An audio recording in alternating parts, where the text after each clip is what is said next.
I'm Mike Hebert, owner of Cantex Roofing and Construction. Every day is game day, and we'll get it right when it comes to your roofing, construction, windows, and mirrors. Call Cantex Roofing and Construction today. Together, we are one serving you. Getting to the point, but taking the scenic route to get there. This is the Bottom Line Podcast from 100.7 The Score.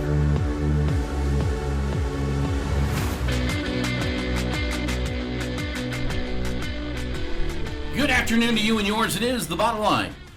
100.7 The Score, DoubleTSportsNetwork.com, and the 100.7 The Score mobile app. Jeff's filling in for Choice Woodman. How do you know? Because it's Friday.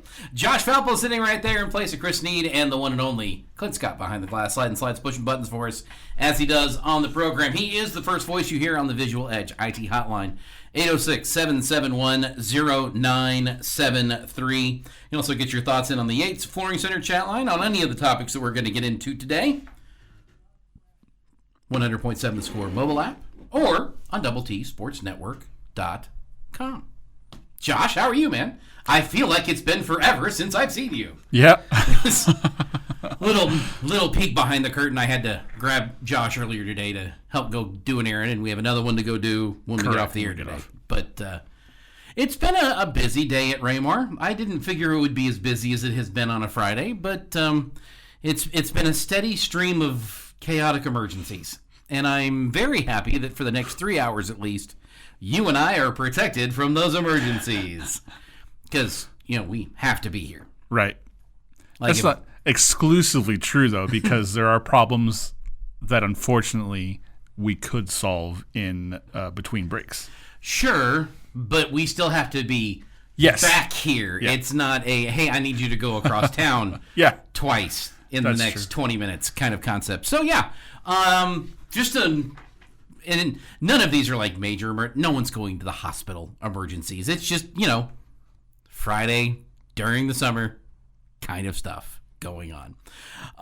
Clint, good day for you, sir? Not bad. What time did you roll out of bed this morning?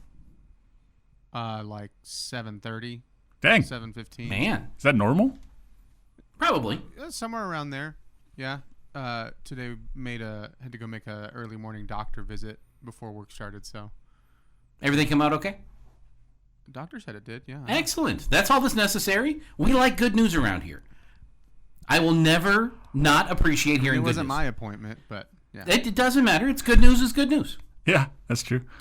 Stuff we will get into today. I've got a couple of Texas Tech football questions. Also, I don't know if you've been paying attention, but Major League Baseball trade deadline is quickly approaching with the All-Star game coming up this week. I guess Monday is the Home Run Derby, and then Tuesday is the All-Star game. It's where we think the Texas Rangers should do is going to be kind of what that question is. And do you stand pat? Do you make a trade? Do you look ahead? Do you hold tight? I mean, these are all the kind of things that the GMs are having to figure out, and we're going to give our 2 cents in on how that works out later. Also, because it's a Friday and because it's summer, there will be a return of a very special segment coming up later today. I don't want to give too much away. A frog may or may not be involved. That's all I want to say. A frog may or may not be involved. So be ready for that. Plus, all the normal staples. And I like frogs. That's awesome. We also have a very special edition of a Friday, Kaylee's Dailies, because she does 3 a week. One of those days is Tuesday, and that was Big 12 Media Day. So we will be catching up with Kaylee today and getting that done. And Kaylee, don't worry, we already have it, so you can continue kicking back and relaxing on your well-earned day off today. Imagine having to pause your interview with Lee Hunter because you had to read Kaylee's Dailies. And don't get me wrong, I'm sure Lee Hunter would love hearing about whatever Kaylee's Dailies was. That's not the issue, but they were on a schedule and we're on a schedule, so we try to help things out, and we can play the shell game and move some things around and move along quite easily. Lee Hunter, I'm very excited to talk to you, but I have to do this first. Right. I have to tell you. I got to tell you about the great horny toad because, and go on the list. I do this whenever I come in here, Josh, whether it be in the morning or in the afternoon or early in the morning. Sometimes the early morning is really the most fun to do this because of the concepts that happen. I look at the chat line and try to figure out what on God's green earth the last show was talking about. Okay.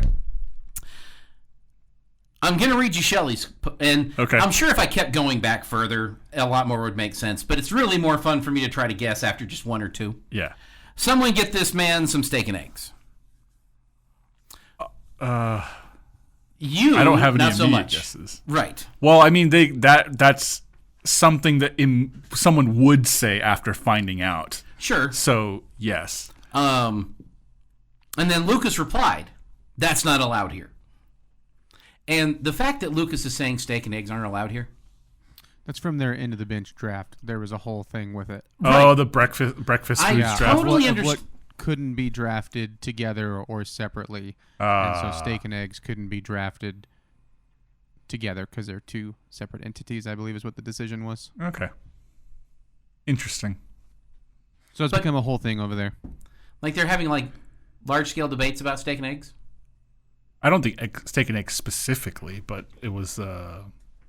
I remember seeing the graphic, and I didn't pay I didn't pay super close attention, but there's an end of the bench breakfast there's a poll. draft. Yeah, there's a draft up that you get to determine who's best. I voted, gave my comments. I was told my comments were, I don't want to say out of line, because that's not the way Rob described it, but he was trying to explain a way that wasn't the concept. I was like, yes, but it's my vote. I get to determine how I use it.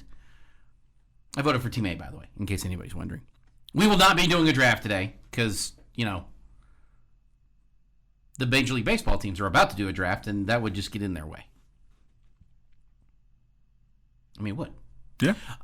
Big plans this weekend for you, Josh?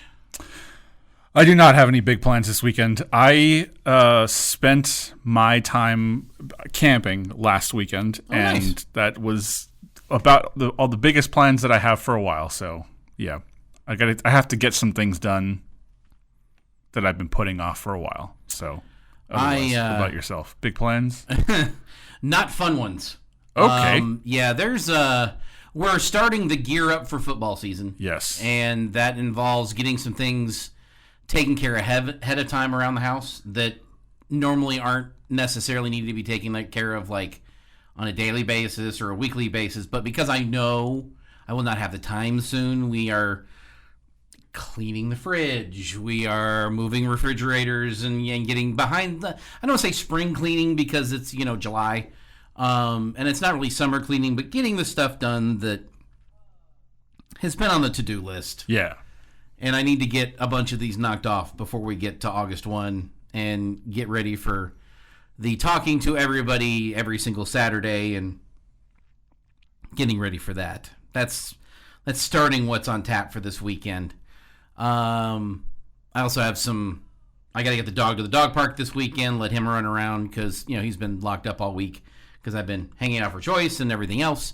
He enjoys going to the dog park. Do not get me wrong, but it's got to get over there and get that take, and we have to go early.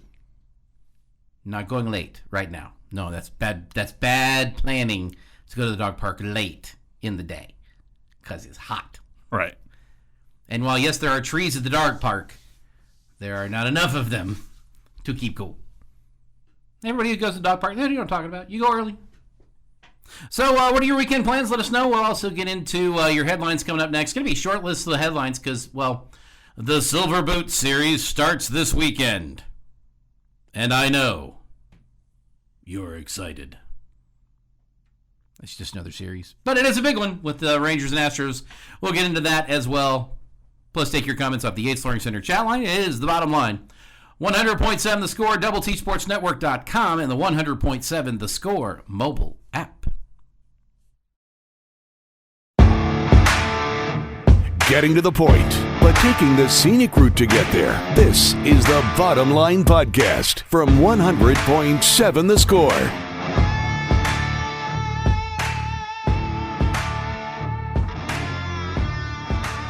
It's the bottom line. 100.7 The Score, DoubleTSportsNetwork.com, and the 100.7 The Score mobile app. It is so hard to go between those two, Josh. I've got to figure out a better way to do that.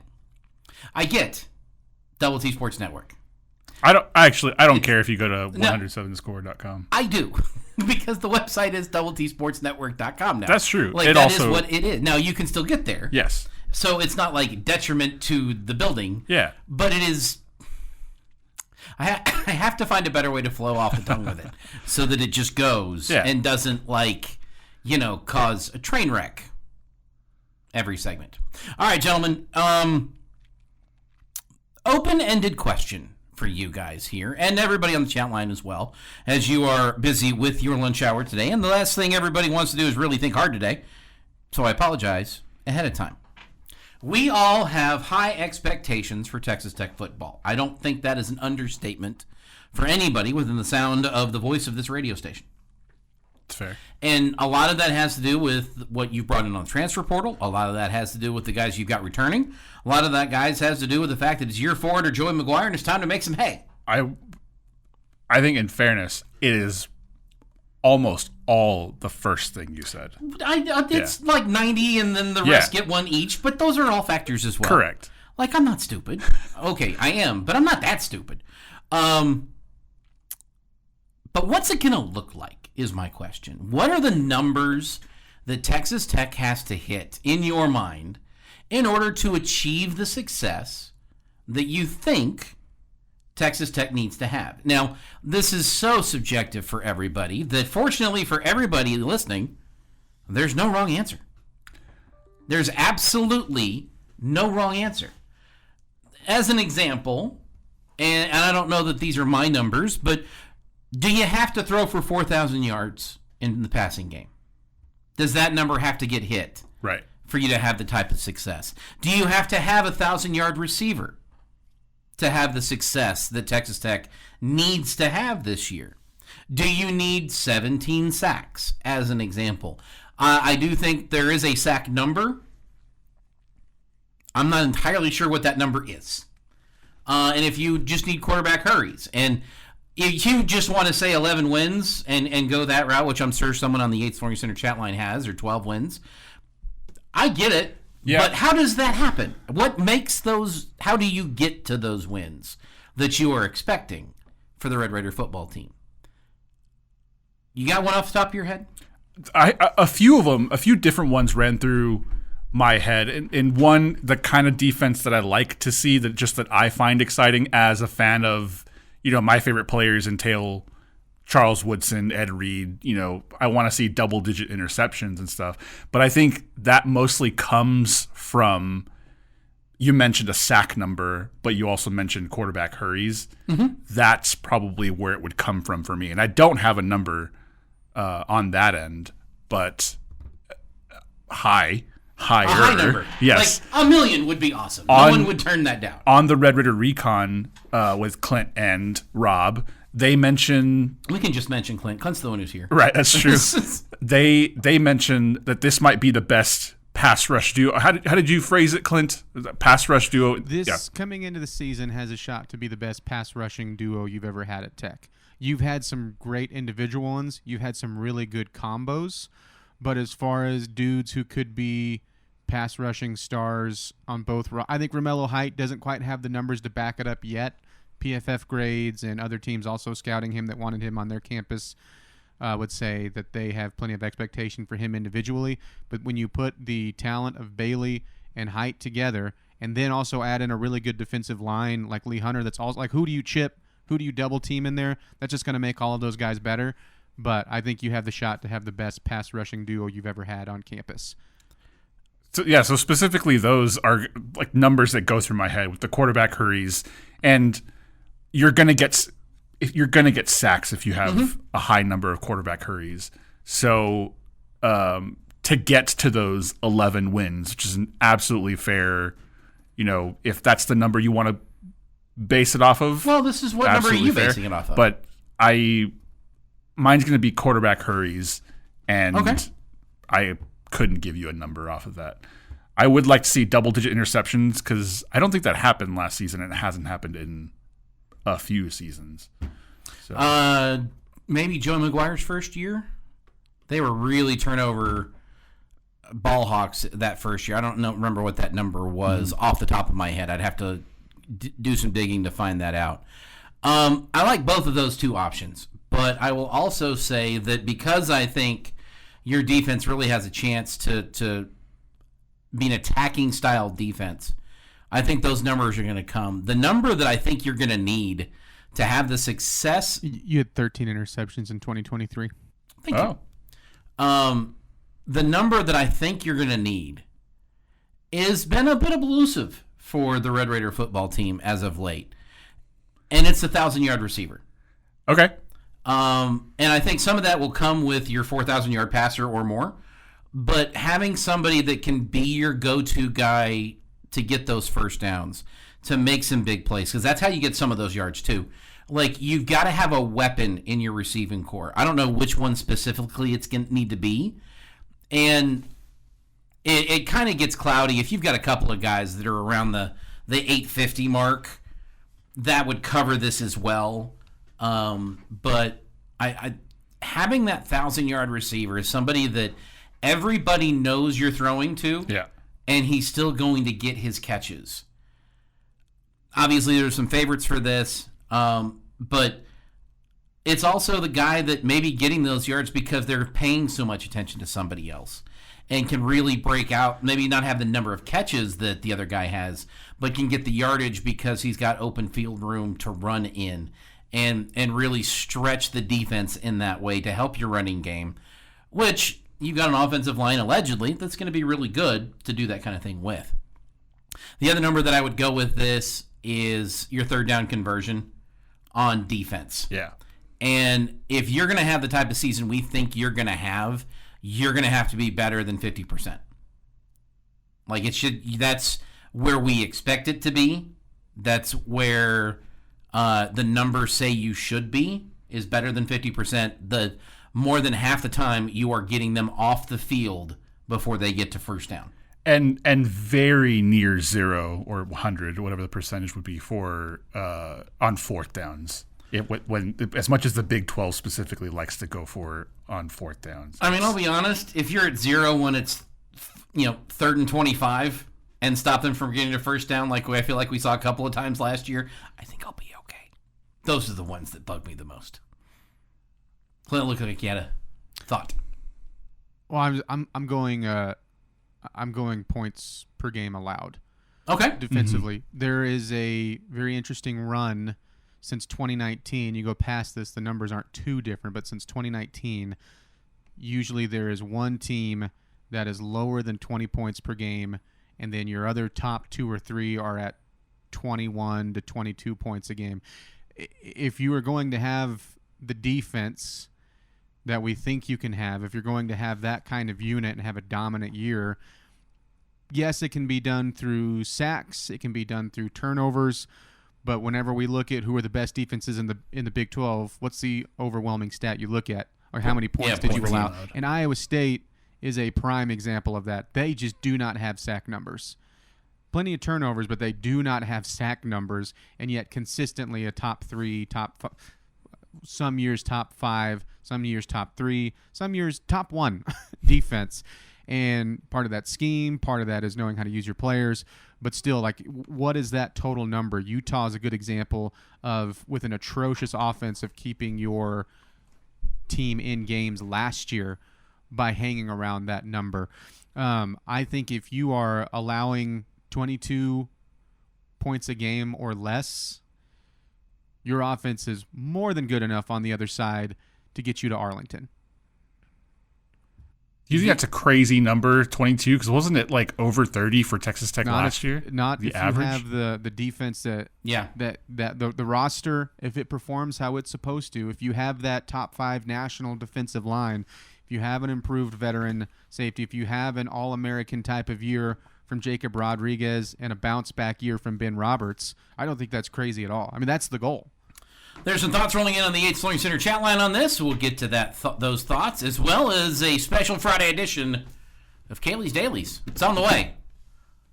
On the bottom line, 100.7 The Score, TSportsNetwork.com, and the 100.7 The Score mobile app. bringing you the truth or something like the truth. This is the Bottom Line Podcast from 100.7 The Score.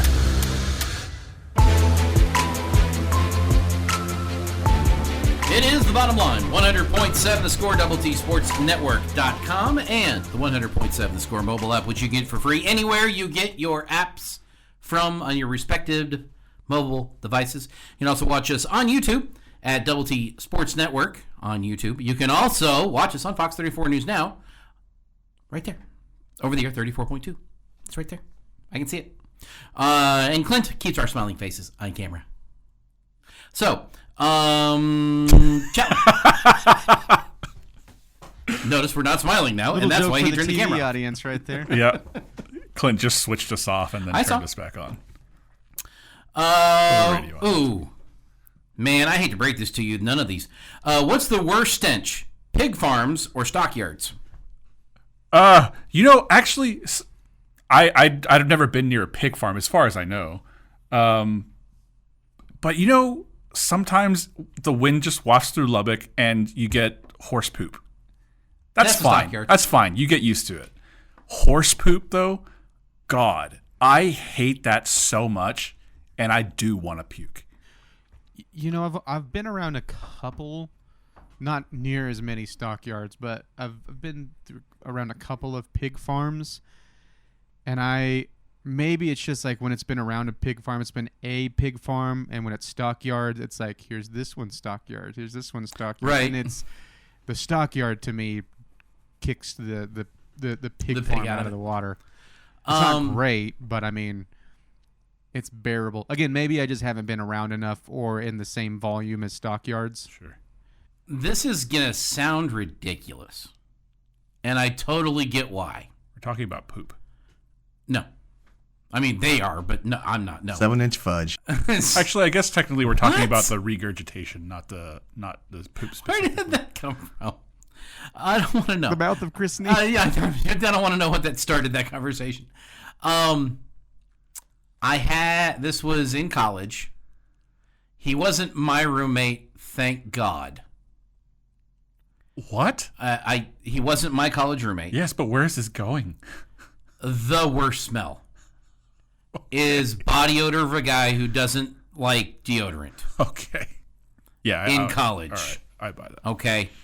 I'm not going to give you his name. You guys wouldn't even know his name anyway. He's nobody famous and wasn't involved in sports at all. Okay. Did you ever play StarCraft? Yeah. Okay, so if you played StarCraft, you'll understand this reference a lot easier. If you ever played the Zerg as StarCraft, you had to build the creep out. Okay. Right? That's kind of how his floor was. Like, it kind of had that feel to it. And that stench, I'm not sure. I kind of want to go to that room today. This was 25 years ago. Well, not 97. Yeah. This is like 30 years ago coming up on. I kind of wanted to go to that room to see if it really ever got cleaned. Like, it was bad.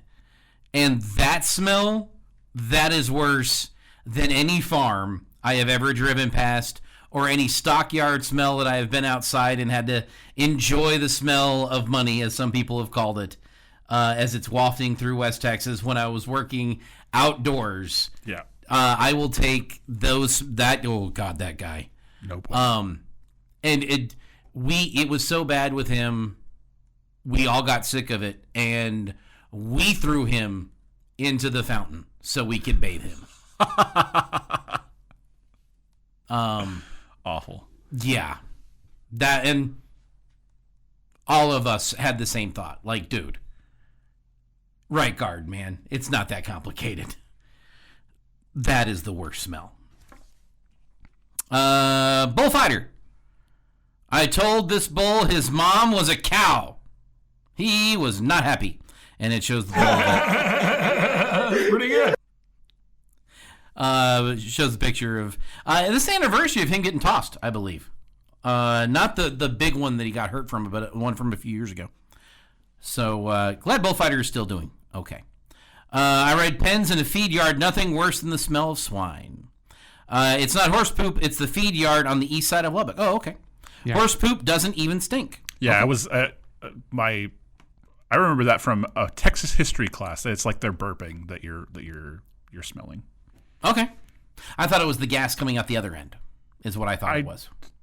But apparently I'm wrong. I have been wrong before. Well, it could be either of those. I don't know enough to tell you which end it's coming from. Without being like too morbid, like another one in that conversation slightly different as you get to the actual slaughterhouse part. You get wafts of big ones like that. Yeah. Processing plants. But again, I would take all of those compared to that guy in college. Like, it was bad. All right, shifting gears completely. Yep. To something else that you may or may not think stinks, and that would be the Texas Rangers taking on the Houston Astros tonight. See what I did there? If you're an Astros fan, you think the Rangers stink, and if you're a Rangers fan, you think the Astros stink. So I covered everybody there, so everybody is paying attention.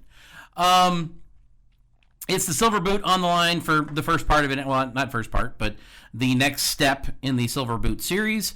Astros call at 6:30, 6:40 for the, Rangers call 6:30 over on Double T 97.3, 6:40 for the Astros call right here on 100.7 The Score. Jack Leiter, Lance McCullers Jr. on the mound tonight. Important series for both teams, as it's a rivalry series, so it's circled on the calendar for everybody. Rangers need to get some wins, and especially if they want to get to the trade deadline and be able to convince management to make some moves in their charge. I don't know where the Rangers sit currently, whether they should be buyers or sellers. Part of me says buyers, and if I'm looking at buyers, I'm thinking bullpen, and a lot of it. If you can get a DH, go for it, because that has been an offensive position that has been lacking. But let's be honest, everywhere on the offense has been lacking, at least every other game recently, and it's not been consistent. But the defensive spot specifically, the DH spot specifically, has been a struggle. Josh is working his way through his offensive struggles with Round Rock. I think he's got 6 hits now in the last 3 games, so he's doing okay there. They're playing the Isotopes tonight in Round Rock. That's continuing a 6-game series. So if you're like, well, they just finished the series with the Isotopes. No, it's a 6-game, not a 3-game. After 2020, minor league baseball shifted to, like, you're going to spend a week with this team, and then you go to the next squad, and then you spend a week there, and then you go to the next week, you spend a week there, instead of going 3 and 3 and 3 and 3 and getting them done that way. We're kind of short, but quickly, buyers or sellers for the Rangers, Josh? I think sellers. So if you realistically take a look at you not being able to win this year, then just kick. That's not even kicking the can down the road. That's improving your odds down the road. So, sellers. Clint? I don't know what they would say. Buyers, sellers for the Rangers? Neither. Hold stat. Hold pat. Yep. Keep what you got. Do you think holding pat gets you to the playoffs this year? I don't know, but you have the pieces that knows how to make the playoffs, and the pieces that made the playoffs last time didn't have a starting pitching rotation that was playing as well as you do right now. So very true. It's just still so confusing of what the offense has been. And then on top of it, when you do have offense, sometimes having your relief pitching let you down. But I don't think you should be selling all of these pieces. And I don't know what the buying piece is. Like, if we just had, go out and get an outfielder that's available that can hit, or what, I would love to have some bullpen help. That's been a huge struggle for them all season. But as far as like truly buying, like, you're not just like a piece away from figuring things out either. Right. I think you have, for the most part, what you need in the building, but the play has got to get better in the second half. It's the bottom line. Special segment coming up next.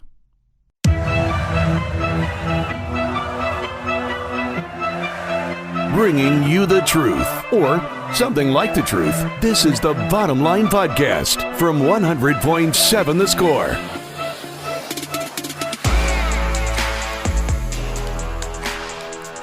That music can mean one thing and one thing only.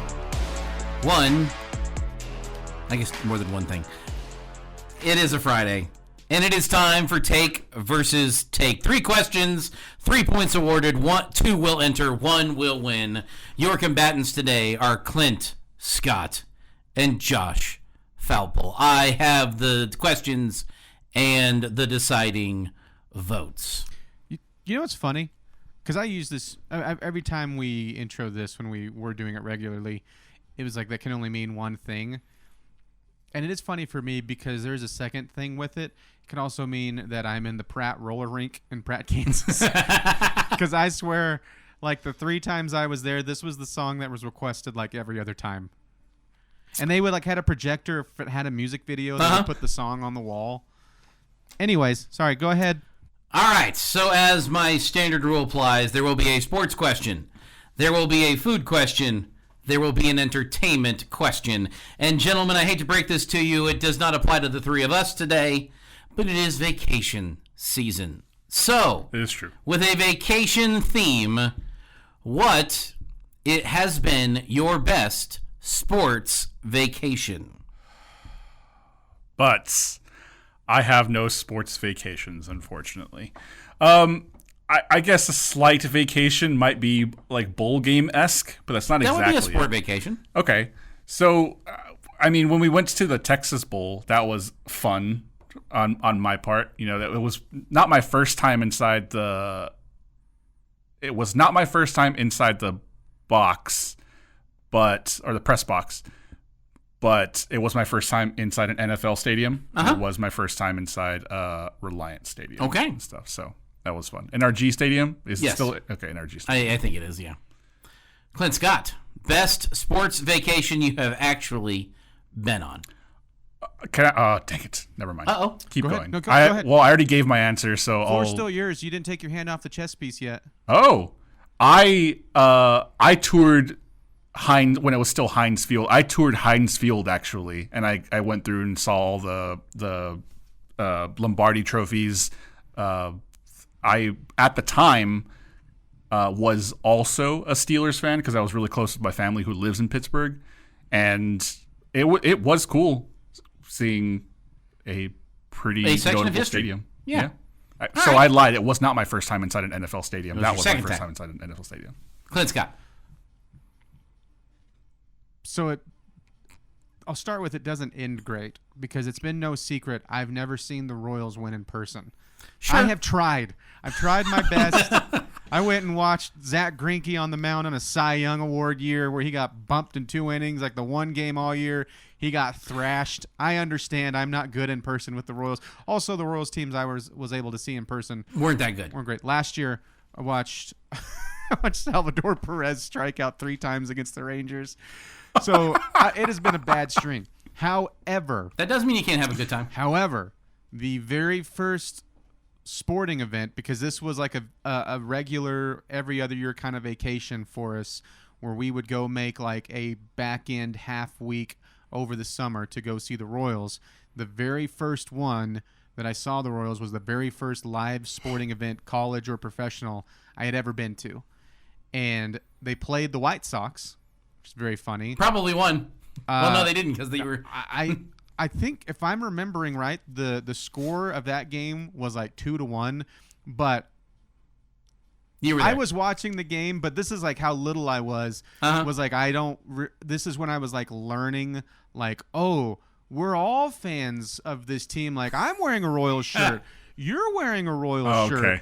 and then to cap it all off, you walk across the hotel we're staying at. Is you walk across the interstate that's right beside there at Kaufman, and there's a Denny's. And then I remember my dad telling me the story because he's been going to games far longer about.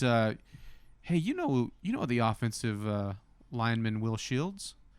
Yeah. I know who he is. It's like I remember in that Denny's back there in that back room one time he was there, and I watched him order like 10 plates of pancakes and all of this, like a whole thing of food, and it was just him. And so I just remember that trip. It's also the first time I'd ever been to a Cabela's, so it was like all of these. I'm just going to firsts. go ahead and give the point. Yeah. He's Dude. got all of this set. That was like one of my favorite vacations ever. And we really didn't do anything all that special, and the Royals lost. But I remember the hot dog I got. I remember the shirt I got. That is all it takes for a sports vacation, man. I'm also apparently lying a lot. I've been to a Dodgers game. I've been to a Hooks game. The Dodgers is in NFL. No, I know, but It's an NFL but I mean, my point is, I've I've apparently had a lot more sports vacations than I remember. That's okay. Anyway, keep going. Clay gets a point. Yeah. For a chance to win it right here, right now. Gentlemen. Unfortunately. What is the best vacation food? If you want to go drink, anything that you consume through the mouth on a legal basis. Phrasing. Look, it's local pizza. Local pizza, okay. Even if it's not in an area known for pizza, if you can find the right one, like there's a great pizza place in Ruidoso. Is that like running around with like Italians or even like American Italians? Not really, but they have a great pizza place. Usually the pizza place too, you have to eat it there because you get the environment. Sometimes it's a dive bar. Yes. I went to, when we were in Seattle, was like one of the best pizzas I've ever had. Pizza I've enjoyed in Denver. One, it's a good baseline food. Like, it's not going to be bad, but you get the right ones. You find the right people to direct you, and that is an experience. Can you beat local pizza? And usually it comes with other beverages that are fun. Oh, sure, yeah. It is okay. No, I love pizza, but the answer is I'm playing the game a little bit, but I also believe this. It is whatever specific bars take on a cheeseburger is, and that can be whatever. Like, some of them are adamant that you add an egg to it. It's like egg pickles. It's like whatever they decide. All my answer will be bacon cheeseburger. And it's cheating. You can't even have a bacon cheeseburger. Like I said, I'm playing the game a little bit, but I believe this.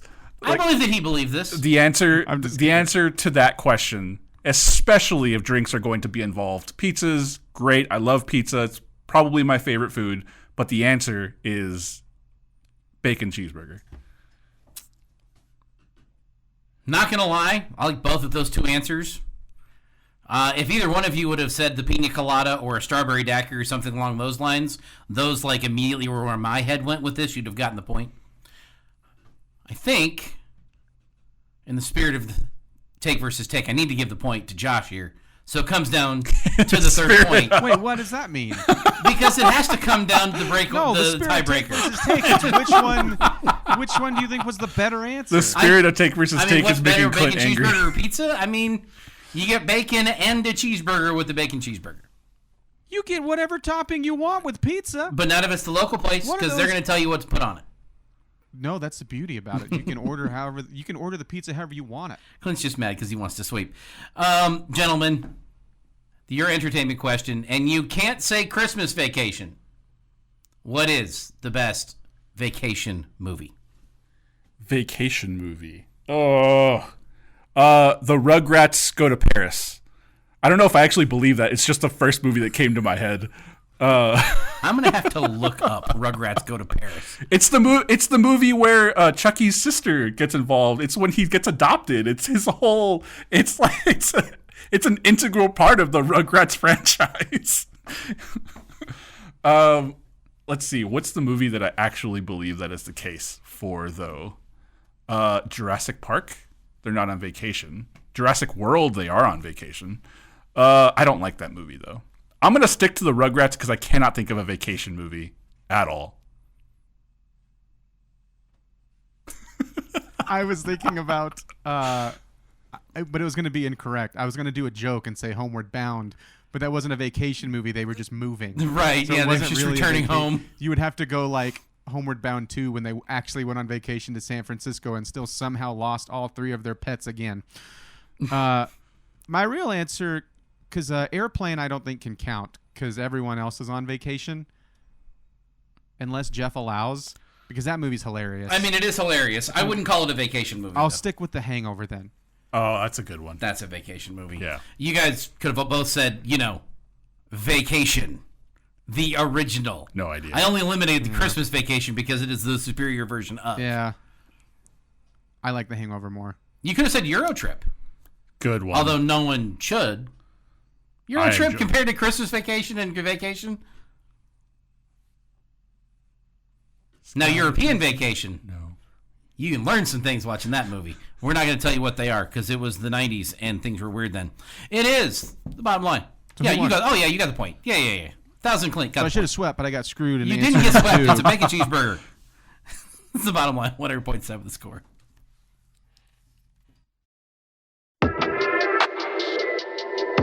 Getting to the point, but taking the scenic route to get there. This is the Bottom Line Podcast from 100.7 The Score.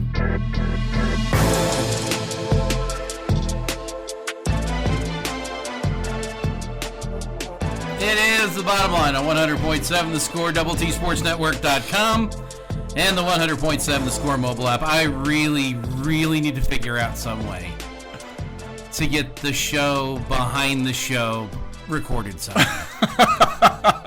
Because I don't know that I could describe accurately the trash talking that was going on between the two guys who just played take versus take during the break. Okay? To be fair, one of us was trash talking themselves. They were? And it wasn't the winner. It wasn't the winner? But there was trash talking on both sides going on.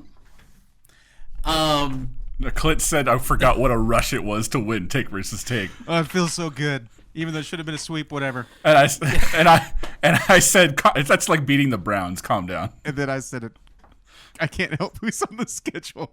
We just play the opponent. All right, Nick Saban. Calm down. Go 1-0 every week. That's our goal. You ready to get serious? Yeah, let's do it. Sucker. Let's get Jamie's question of the day. Time now for Jamie's question of the day on 100.7 The Score. Brought to you by someone not named Jamie and presented by Connecticut of West Texas. Life's hard, your water shouldn't be. You know, I was just explaining to Jamie last week that I'm not as competitive as I used to be. And then I realized I was arguing over a win because it should have been perfection. Whatever. Gentlemen, and our fine listening audience. Yes. I have this question for you today about the Big 12. So there are 16 teams in the Big 12 conference. You're going to have to 15 choose. and a half. Who's the half? Houston. Basketball would argue. That's why they get half. Their half point is because of basketball.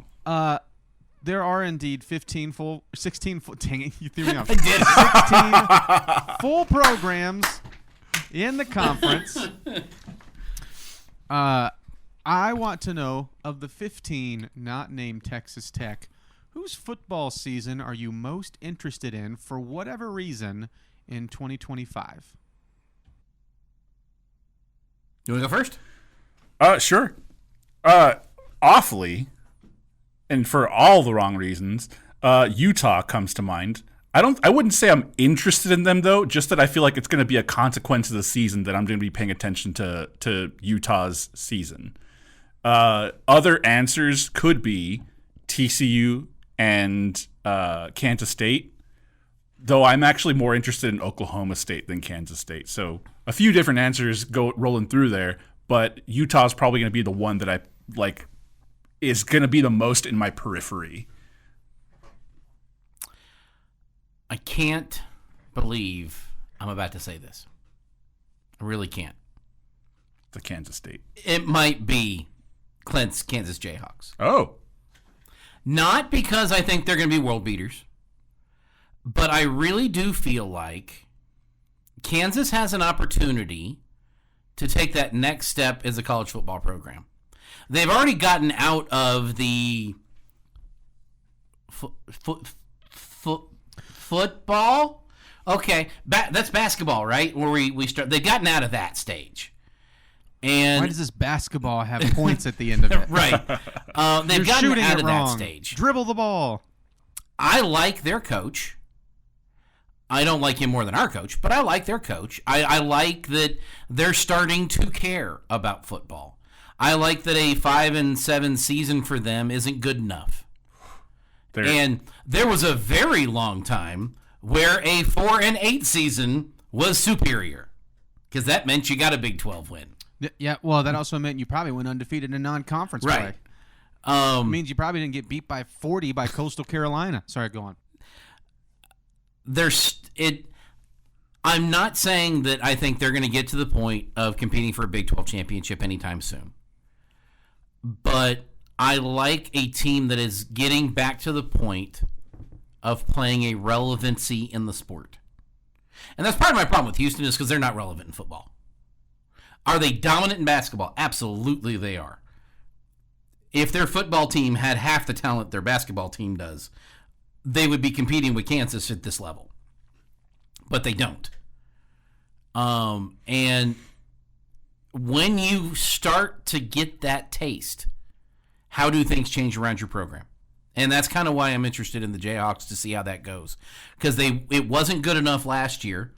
I think they're coming back and have a better chance to improve on that. But if they don't, how much do they improve? Like, to see how that plays out, I'm interested to see. If you had them on the schedule, and they're still like top 3 for me, but if you had them on the schedule, I'd pick Baylor here because they've got a lot of, Sawyer Robertson start there, then you have a lot of Big 12 expectations. They're going to have, or they could have, they could have top 3 guys in 3 skill positions on the offense between the running back, a receiver, and then Sawyer Robertson at quarterback. But since they're not on the schedule, I give the nod to BYU because they went from possible, Big 12 title threatening team to, is this team going to go 6-6? Just how big of a loss was Retzlaff? Well, that defense is still good. All of this stuff. It feels like they have the biggest window of floor to ceiling. Like, I just don't know what you're going to get out of the Cougars, and especially since you're going to see them here, I don't know what to think about that game because here's your coach speaking. You got to take every opponent seriously. Like, you have to take the Cougars seriously. They're going to bring grown men into Lubbock, but is this grown men coming into Lubbock that has 4 losses by the time they get here, or are they still able to find a way to make that game go? Boy, those 2 teams have, even at this point in the season, a legitimate shot at making to Arlington, and this is a massive game of who walks out of Lubbock the winner. So BYU is my answer. Oklahoma State is right behind them, though. And again, another one you have on the schedule for all. Is there a bounce back? If there is, just how big of a bounce back? They're not going to go, well, last year I said they weren't going to go 0-9 the whole season. I was like, they're going to get 1. They're not going to go 0-9 again. You hope. I am so curious about Oklahoma State. I don't actually care if they go 0-9 again. I know too many Oklahoma State Cowboys that I would be okay if they went 0-9 again. Not all of them, mind you, but I know enough of them that,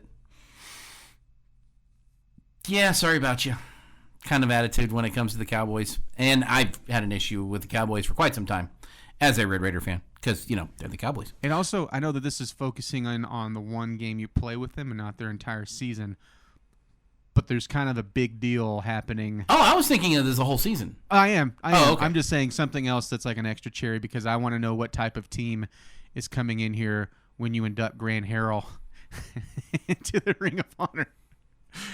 Because I would really like to not lose. Yeah, I don't think you will. I'm not. Right.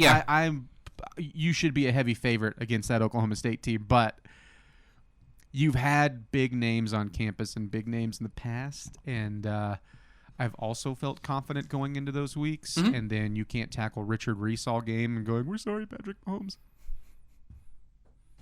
Again, I don't think that's going to happen, but just a little extra into that for Oklahoma State. This off the answers in your chat line for the question of the day: Colorado, and if Prime has hopefully a losing season. Yeah, super interesting. I think I asked this question because I think there's a lot of answers, and it might just depend on the person.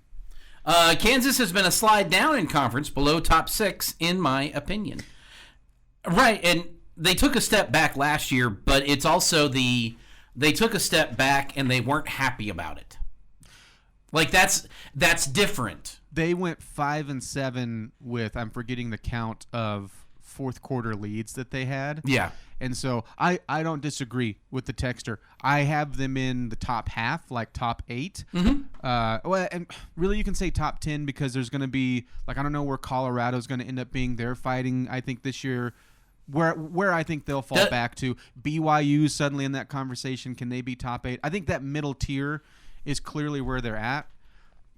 But I still think for what they have been, this should be a bowl eligible team. Yes, and it's the concept that not going to a bowl game is no longer acceptable. Mm-hmm. The floor. The floor has been raised of what they are requiring, and that's. I like watching that. I like seeing that kind of movement as long as it's not knocking me down, which it has in the past. Ken the Toolman Taylor had a great vacation plan instead of Christmas, but that didn't work out as a movie. Okay. And Josh wants to eat meat on a daily basis so bad. No kidding. Just read the chat line, man. You should hear him talk about the word he uses is flesh when he talks about wings. I do know what he's talking about. It's the most carnivorous description I've ever heard. This has been the Bottom Line Podcast from 100.7 The Score. Go to 100-7thescore.com for more from the Double T Sports Network.